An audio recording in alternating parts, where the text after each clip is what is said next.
Hello everyone. तो जिस तरीके से हम नए नए टॉपिक लेके आते हैं डिस्कशन में, इस बार हम थोड़ा सा ऐसा टॉपिक लेके आएंगे जो बेसिकली ये जो टॉपिक है आपके लिए जाने वाला यानी जानने वाला भी है, और आपने इसके बारे में सुना भी होगा, और आपको इसके बारे में अंडरस्टैंडिंग थोड़ी कम भी होगी और कुछ ज़्यादा भी होगी। ये मिक्सचर है एक अंडरस्टैंडिंग का। तो ये जो टॉपिक है, ये टॉपिक है बेसिकली जो ग्रोइंग लड़कियां हैं उनके लिए, कि जैसे अगर आप देखें बहुत आज की डेट में जब एजुकेशन का जो इतना स्ट्रेस है, और धीरे धीरे जब जितनी भी लड़कियां ग्रो होती हैं या बढ़ती हैं, तो उनमें जो जो स्ट्रेस या एंजाइटी डेवलप होती है, क्या ये किसी हेल्थ इशू को ट्रिगर कर सकती है या नहीं।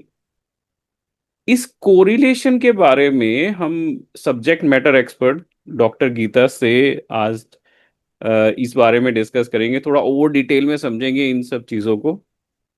तो doctor Geeta, welcome again. Thank to you. Topic थोड़ा नया है। इस बार सोचा हमने, मैंने कहा कुछ अलग तरीके से बात करी जाए, क्योंकि लोग बहुत बात करते हैं कि स्ट्रेस है, बच्चों पे स्ट्रेस, एग्जाम का स्ट्रेस है, एकेडमिक स्ट्रेस है, सोशल स्ट्रेस है। क्या ये स्ट्रेस कहीं हेल्थ इश्यूज डेवलप करती है? जैसे हमने बहुत सुना है पीसीओएस, क्या ये कहीं कुछ रिलेट करती है इन सब चीजों से? जी बिल्कुल। जो स्ट्रेस है it can trigger to PCOS also, not in everyone but in some cases it can trigger. क्योंकि जो आपका जो स्ट्रेस है इसकी वजह से आप जो है हार्मोन्स के लेवल आपके चेंज हो सकते हैं, आपकी डाइटरी हैबिट्स भी चेंज हो सकती हैं, और जिसकी वजह से आपके जो पीरियड हैं इरेगुलर हो सकते हैं। आपको बिंज ईटिंग की एक प्रॉब्लम डेवलप हो सकती है स्ट्रेस की वजह से। जब आप ज्यादा स्ट्रेस में होते हैं तो ज्यादा खाना खाते हैं, या जो इंटरवल गैप जो होता है हम्म। आप उसमें ईटिंग करते हैं। ये जो है ये binge eating it leads to abnormal weight gain. तो ये भी एक प्रॉब्लम होती है, स्ट्रेस की वजह से एक्ने भी हो सकते हैं। तो ये पूरा का पूरा combined it is a PCOS is a lifestyle disorder. It is not a disease, but it is a lifestyle disorder. और जो स्ट्रेस से डायरेक्टली रिलेटेड है, not indirectly, it is directly related with that. क्योंकि जो stress है ये कर सकता है हार्मोन्स के इम्बैलेंस को, that will cause there the problems which I have discussed earlier. जो उनको हम्म। प्रॉब्लम हो सकती है जब एग्जाम्स होते हैं बच्चों के, तो जो उनका स्ट्रेस लेवल है वो हायर लिमिट पे होता है। तो ऐसे में क्या होता है, कभी कभी जो लड़कियां हमारे पास आती हैं उनको मिस हो जाते हैं period hmm. Because of stress. वो एग्जाम्स की इतना स्ट्रेस लेती हैं कि उनका जो पीरियड है वो मिस हो जाता है, और जो उनके बाकी सब अ, जो पैरामीटर्स हैं उसमें भी चेंजेस आने लगते हैं स्ट्रेस की वजह से। तो ये डायरेक्टली रिलेट करता है।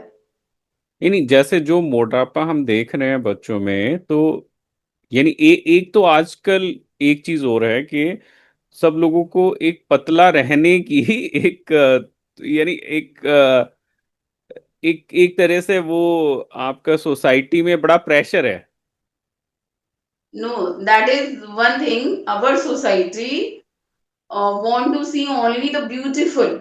उनके जो हाँ। क्राइटेरिया है उसमें ब्यूटी की जो उन्होंने डेफिनेशन सेट की हुई है वो उसी पैरामीटर्स पे चाहते हैं सबको देखना। The main thing is this one. मैं जो है एक इंसिडेंस को मुझे लास्ट ईयर मुझे हम्म। बहुत दुख हुआ था उस इंसिडेंस पे कि एक एक टॉपर बच्ची को लोगों ने टारगेट किया था फॉर बॉडी शेमिंग। उन्होंने उसका हम्म। जब उन्होंने उसकी इंटेलिजेंस और ये सब चीजों को इग्नोर किया, उन्होंने प्रायोरिटी सेट पे उसको बॉडी शेम किया only because of some symptoms of PCOS। That is a very wrong thing.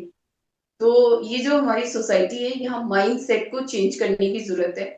Society में माइंडसेट इतनी जल्दी नहीं आ जाएंगे, लेकिन हाँ हम अपने बच्चों के लिए, अपने लव्ड वंस के लिए अपने पैरामीटर्स तो चेंज कर ही सकते हैं माइंडसेट के।